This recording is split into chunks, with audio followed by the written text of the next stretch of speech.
Salam saudara-saudara yang dikasih Tuhan, saya ingin berbagi firman Tuhan.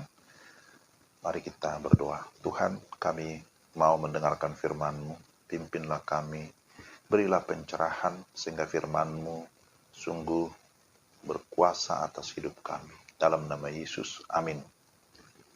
Firman Tuhan dari 1 Korintus 15 ayat 1. Dan sekarang saudara-saudara, aku mau mengingatkan kamu kepada Injil yang aku beritakan kepadamu dan yang kamu terima dan yang di dalamnya kamu teguh berdiri. Demikian firman Tuhan. Tema kita, tetaplah teguh. Ada banyak hal yang dapat melemahkan iman kita, seperti berbagai kesulitan, berbagai pergumulan, berbagai penderitaan, bahkan juga berbagai pengajaran yang bisa menyesatkan dan melemahkan kita. Nah, karena itulah kita diminta untuk tetap waspada, supaya kita tetap berpedoman kepada kebenaran firman Tuhan, bahwa Tuhan berdaulat penuh atas hidup kita. Melalui 1 Korintus 15 ini, ada 3 hal penting yang dapat menjadi pegangan yang meneguhkan iman saudara dan saya. Pertama, kita harus mengingat bahwa kita memiliki Tuhan yang hidup.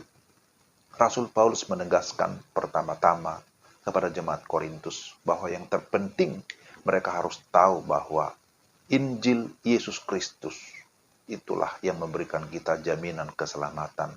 Jadi bukan perbuatan baik, bukan banyaknya karunia-karunia rohani.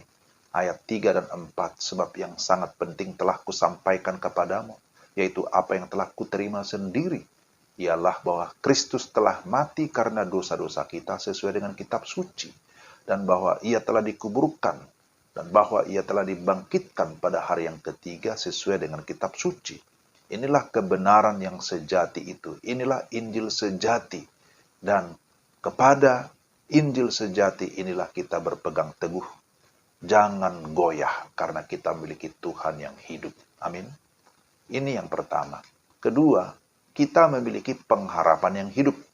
Kebangkitan Yesus telah mengalahkan musuh-musuh kerajaan Allah, yakni dosa, iblis, bahkan maut sudah dikalahkan. Disebutkan bahwa jika Yesus tidak bangkit, sia-sialah kepercayaan kamu. Sebaliknya, kebangkitan Yesus memberikan kita pengharapan yang baru, pengharapan yang hidup, bahwa di dalam Dia kita dijamin, diberikan garansi kehidupan yang kekal. Dalam ayat 20 pasal 15 disebutkan, tetapi yang benar ialah bahwa Kristus telah dibangkitkan dari antara orang mati sebagai yang sulung dari orang-orang yang telah meninggal.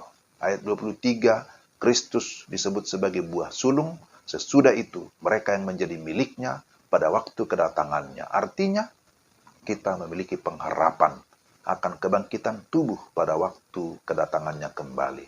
Hal ini adalah pengharapan yang menakjubkan dan kita semua menantikannya. Amin. Dan yang ketiga terakhir, kita memiliki kepastian kemenangan.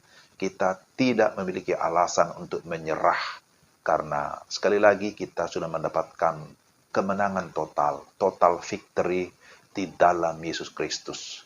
Jadi, memang kita belum sempurna, tetapi kita memiliki dinamika dalam hidup ini. Kadang kita merasa lemah, kadang kita merasa kecil, merasa tidak berdaya. Tetapi ketika kita mengingat Tuhan yang hidup, yang sudah memberikan kita kemenangan, kehidupan kekal, kita kembali diteguhkan, kita kembali dikuatkan, bahwa ada kesempatan bagi kita yang diberikan untuk bersekutu, kesempatan untuk melayani, kesempatan untuk bersaksi, yang membuat kita makin hari bisa makin kuat, makin teguh, sekalipun di tengah-tengah berbagai pergumulan.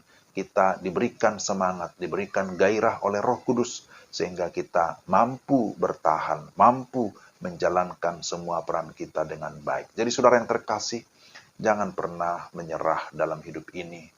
Kita harus yakin bahwa dimanapun kita berada dalam situasi apapun, Dia senantiasa menopang kita. Dia tidak akan membiarkan saudara dan saya jatuh sampai tergeletak. Tapi percayalah, Dia akan menopang, Dia akan menuntun kita, Dia akan meneguhkan iman kita, sehingga kita tetap dapat menjalankan amanatnya dimanapun kita berada. Kiranya Tuhan menolong dan memberkati kita dimanapun kita berada. Shalom.